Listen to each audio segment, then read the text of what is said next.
The film begins by showing a terrorist holding several hostages, some of whom have already been executed. Each hostage is equipped with a timer indicating that time is approaching 48 hours. Then a female detective named Trossi appears.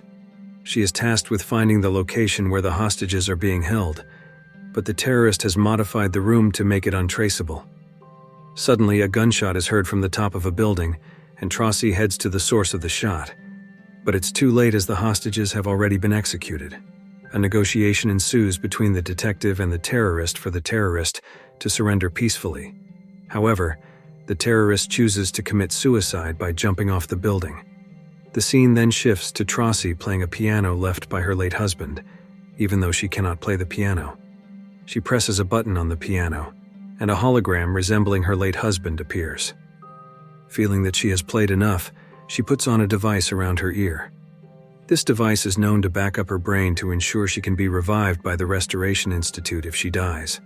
The next day, a press conference is held with Rohan, the head of the Restoration Institute, regarding the murder case of David. This is to automate the brain backup process. However, this action causes controversy, as privatization would impact the restoration process. After the press conference, Trossi meets with Rohan's assistant to observe the recovery process of a child who died in an accident. The assistant explains that the accident involved 2 children, but only one could be restored because the other did not regularly perform backups. The assistant also informs Trossi that before David was murdered, someone had erased his recovery point, making it impossible to restore him. Unlike his wife, he had not performed a backup for a long time. At her home, Trossi investigates David's murder case and finds a man named Topher, who is suspected of being David and Christina's killer.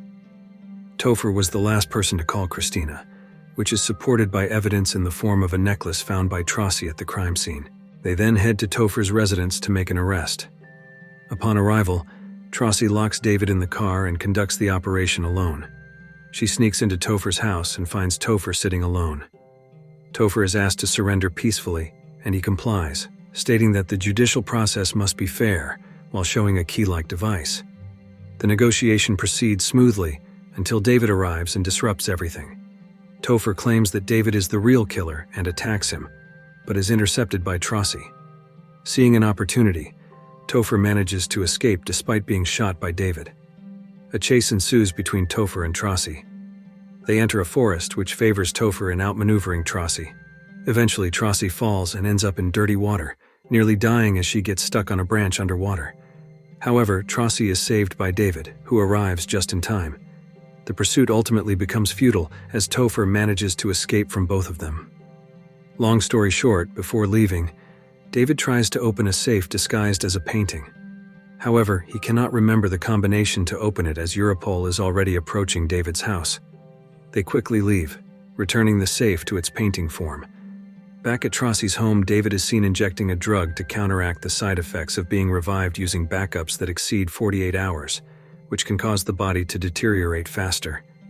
In a video recording, Christina is seen impatiently wanting a child, but David is not ready to have a child because he has a project to complete first.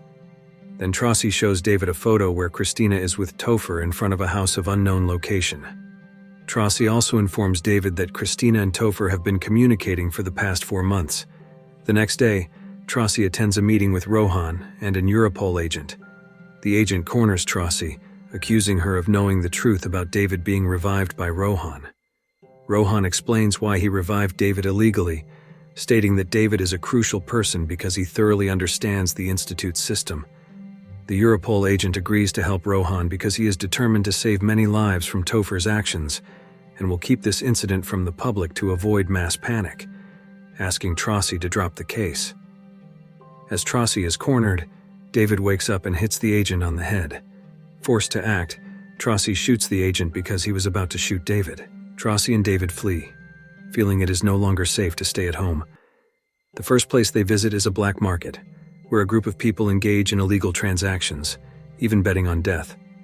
They meet an old man to buy a scanner and an old phone to avoid their communication being tracked by Europol, which is undoubtedly searching for them. They then scan the photo of Christina and Topher to identify the location where it was taken and discover that it was taken at Topher's aunt's house. They believe Topher is there now, needing medical attention due to his injuries. After locating Topher's aunt Dudkova's house, Trossi directly asks Dudkova about Topher's whereabouts. However, Dudkova denies that Topher has been gone for 2 years. She invites them inside to talk because Dudkova shows them a digital newspaper indicating that Trossi and David are now armed fugitives. Shortly after, while resting in the car, they see a vehicle leaving Dudkova's area, confirming that Dudkova is going to meet Topher.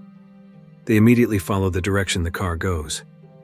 Dudkova stops at an abandoned church-like place. Trossi and David follow her inside the church and immediately point a gun at Dudkova, demanding her to surrender Topher. After negotiating, Dudkova agrees to reveal Topher's location, saying he is upstairs in the church, with the condition that only Trossi can meet him while David waits below. With no other choice, Trossi agrees to Dudkova's condition, and indeed Topher is upstairs. He is easily captured by tying his hands with a rope. However, Topher continues to provoke Trossi, explaining that Trossi doesn't understand the meaning of the River of Life, and that the River of Life is highly beneficial for Rohan, the head of the Restoration Institute. According to him, Rohan is the mastermind behind all this, and Rohan is also the founder of the River of Life.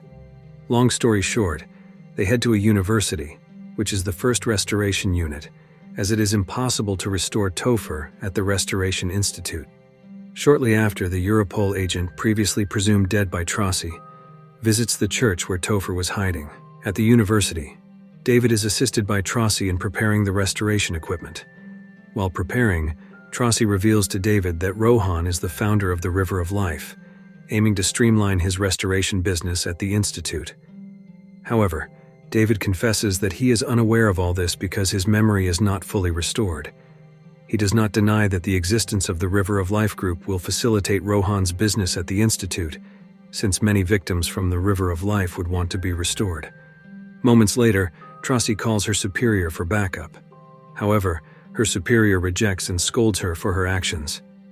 At the same time, someone informs Rohan that there is someone at the university. Therefore, Rohan quickly calls the Europol agent collaborating with him to inform that it is most likely Trossi and David at the university. In a shocking turn, the agent shoots David dead, explaining that neither of them has backups to be restored. However, David had previously made a backup for precaution, but not Trossi. As a result, Trossi was also shot by the agent, rendering her unconscious immediately. Shortly after, Trossi's superior and a police team arrived at the scene of the murders at the university, and the police promptly arrested the Europol agent, as they had already known Trossi's testimony confirmed to her superior. Long story short, the film shows Trossi with her superior, revealing that she was successfully restored because, in fact, before she was shot dead, she managed to make a backup. The scene then shifts to Trossi and David attending Christina's funeral, where David mentions that he has given a gift to Trossi that she hasn't realized yet. Likewise, Trossi gives Christina's recovery point to David as a reminder of what he did to Christina. Trossi then returns to her home and is seen immediately playing a piano. She is surprised to find that she is now very skilled at playing the piano, just like her late husband. And the film ends. If you like this video, don't forget to subscribe, because by subscribing you have supported me to make better videos. See you in the next video.